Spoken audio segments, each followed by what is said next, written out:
बंधु माने आपणकर जदि कन्या राशि होइथाय तेबे एही भिडियोटी को थरे मात्र शेष पर्यंत निश्चय देखंतु कारण कन्या राशिर व्यक्ति विशेष मानकर जीवन एही पवित्र महाशिवरात्रि परठारु बदलिबाको जाउछि। कारण प्रत्येक ग्रह नक्षत्र मानकर चलन रे एक बहुत बड़ परिवर्तन हेबाको जाउछि जहा द्वारा आपणक जीवन रे चलीथिबा समस्त दुख कष्ट एवं समस्यार अंत हेबाको जाउछि एवं पुणी थरे खुशी फेरिबाको जाउछि। सूर्य एवं शनि निजर राशि परिवर्तन करबाको जाउछंती जहार प्रभाव रे आपणक जीवन रे मध्य किछि बड़ परिवर्तन हेबाको जाउछि। तो एही पवित्र महाशिवरात्रि ठारू आपणक जीवन रे चालुथिबा समस्त दुख कष्टर अंत हेबाको जाउछि। पुनर्बार आपणक जीवन को खुशी फेरिबाको जाउछि। एही पवित्र महाशिवरात्रि ठारू आपणक जीवन रे कौन सबु बड़ परिवर्तन हेबाको जाउछि ताहा जानिबा पूर्वरु जदि आपणकर मध्य कन्या राशि होइथाय तबे भिडियोटी को लाइक करी चैनल टी को सब्सक्राइब करि दियंतु एवं कमेंट बॉक्स रे भक्ति एवं श्रद्धार सहित ओम नमः शिवाय निश्चय लिखंतु।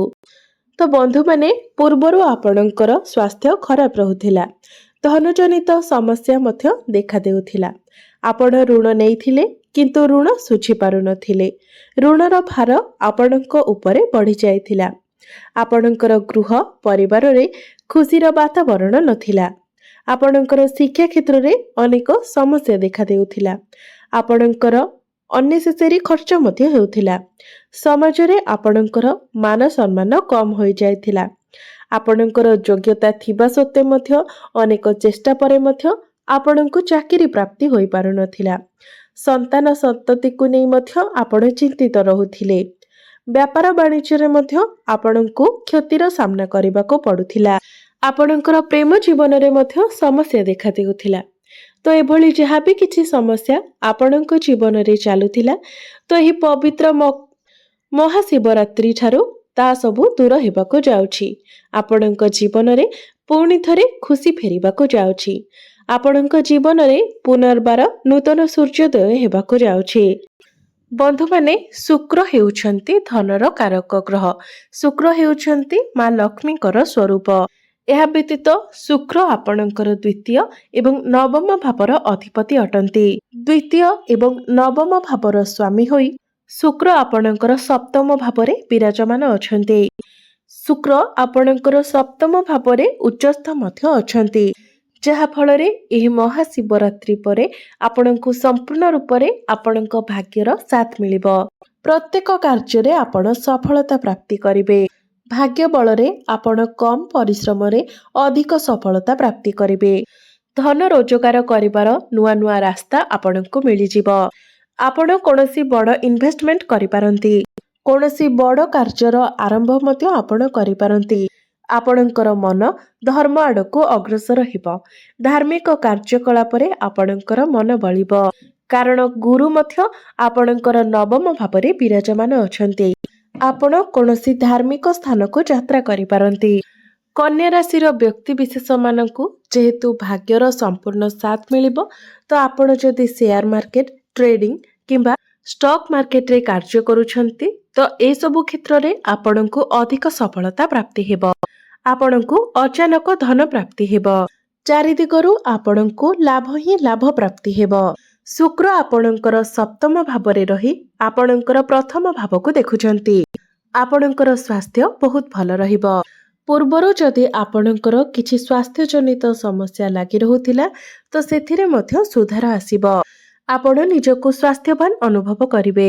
प्रेम जीवन रे मध्य आपणଙ୍କୁ सफलता प्राप्ति हेब एवं एही महाशिवरात्रि परे आपणଙ୍କର प्रेम विवाहर रूप मध्य नै पारे।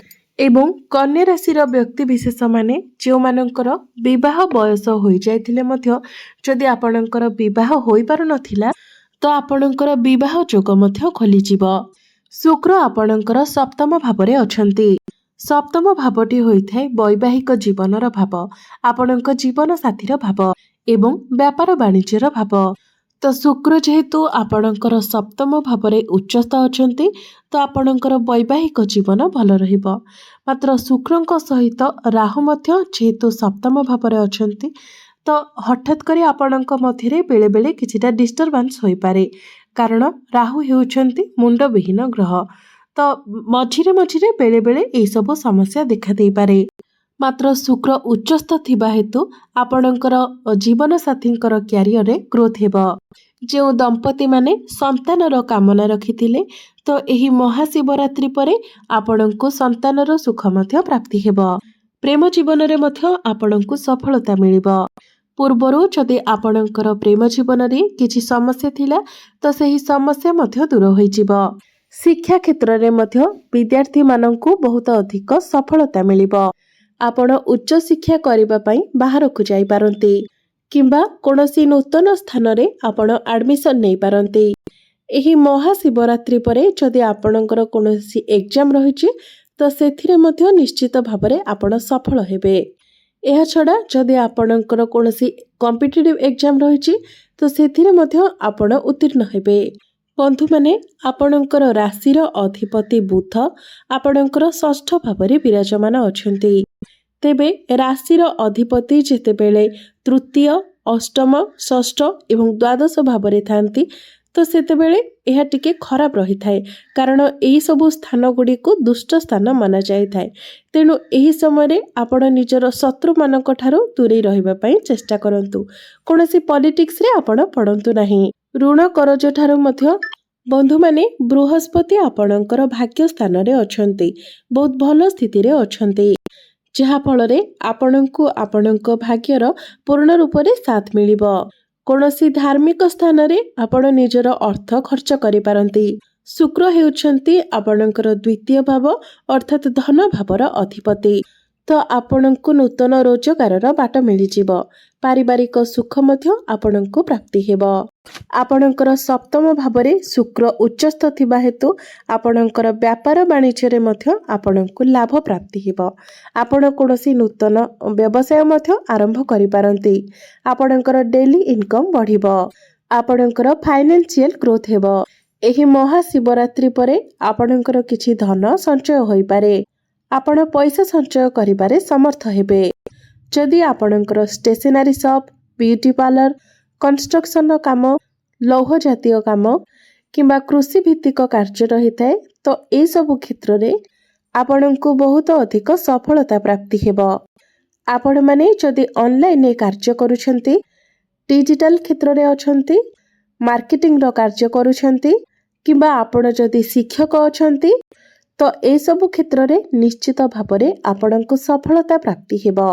ଟ୍ରାଭେଲ ଏବଂ ଟୁରରେ ମଧ୍ୟ ଆପଣଙ୍କୁ ସଫଳତା ପ୍ରାପ୍ତି ହେବ। ଏହି ମହାଶିବରାତ୍ରି ପରେ ଆପଣ କୌଣସି ଛୋଟ ମୋଟ ଜାଗାକୁ ଯାତ୍ରା ମଧ୍ୟ କରିପାରନ୍ତି। ବନ୍ଧୁମାନେ, ମଙ୍ଗଳ ଆପଣଙ୍କର ଦଶମ ଭାବରେ ଅଛନ୍ତି, କେନ୍ଦ୍ରରେ ବିରାଜମାନ ଅଛନ୍ତି, ଯାହାଫଳରେ ଆପଣଙ୍କର କ୍ୟାରିୟରରେ ଆପଣ ଏନର୍ଜେଟିକ୍ ରହିବେ ଏବଂ ଆପଣଙ୍କ କ୍ୟାରିୟରରେ କିଛି ବଡ଼ ପରିବର୍ତ୍ତନ ମଧ୍ୟ ହେବ। କାର୍ଯ୍ୟକ୍ଷେତ୍ରରେ ଆପଣଙ୍କର ଟ୍ରାନ୍ସଫର ମଧ୍ୟ ହୋଇପାରେ। ଚାକିରି କ୍ଷେତ୍ରରେ ଆପଣଙ୍କର ପ୍ରମୋସନ ମଧ୍ୟ ହୋଇପାରେ। ଯେଉଁମାନଙ୍କ ନିକଟରେ କୌଣସି ଚାକିରି ବାକିରି ନଥିଲା ତ ସେମାନଙ୍କୁ ଚାକିରି ପ୍ରାପ୍ତି ହେବାର ମଧ୍ୟ ଯୋଗ ବନୁଛି। ତ ଆପଣ ଚାକିରି ପାଇଁ ନିଜର ଚେଷ୍ଟା ଜାରି ରଖିବା ଉଚିତ। ଆପଣଙ୍କର ଯଦି କୌଣସି ଇଣ୍ଟରଭ୍ୟୁ ରହିଛି ତ ସେଥିରେ ମଧ୍ୟ ଆପଣଙ୍କୁ ସଫଳତା ମିଳିବ। କୌଣସି MNC କମ୍ପାନୀରୁ ଆପଣଙ୍କୁ ଜବ୍ ଅଫର ଆସିପାରେ। ତ କର୍ମକ୍ଷେତ୍ରରେ ନିଶ୍ଚିତ ଭାବରେ ଆପଣଙ୍କୁ ବହୁତ ବଡ଼ ସଫଳତା ପ୍ରାପ୍ତି ହେବ। ଆପଣଙ୍କୁ କୌଣସି ବଡ଼ ଗୋଟେ ଖୁସି ଖବର ପ୍ରାପ୍ତି ହୋଇପାରେ। ବଡ଼ ଭାଇ ଭଉଣୀଙ୍କର ସପୋର୍ଟ ଆପଣଙ୍କୁ ମିଳିବ। ପିତାଙ୍କର ସାହାଯ୍ୟ ଏବଂ ସହଯୋଗ ମଧ୍ୟ ଆପଣଙ୍କୁ ପ୍ରାପ୍ତି ହେବ। ଆପଣ କୌଣସି ଭୂମି, ଯାନବାହନ, ଜମି କିମ୍ବା ପ୍ରପର୍ଟି ଆଦି କିଣାକିଣି କରିପାରନ୍ତି। ଯେଉଁ ବ୍ୟକ୍ତିବିଶେଷମାନେ ବିଦେଶରେ ରହି କୌଣସି ବ୍ୟାପାର ବାଣିଜ୍ୟ କରୁଛନ୍ତି କିମ୍ବା ଚାକିରି କରୁଛନ୍ତି ସେମାନଙ୍କୁ ଏହି ମହାଶିବରାତ୍ରି ପରେ ଅଧିକ ଲାଭ ପ୍ରାପ୍ତି ହେବ। ତ ଏହି ମହାଶିବରାତ୍ରି ପରଠାରୁ ଆପଣମାନେ ପ୍ରତ୍ୟେକ କ୍ଷେତ୍ରରେ ସଫଳ ହେବାକୁ ଯାଉଛନ୍ତି।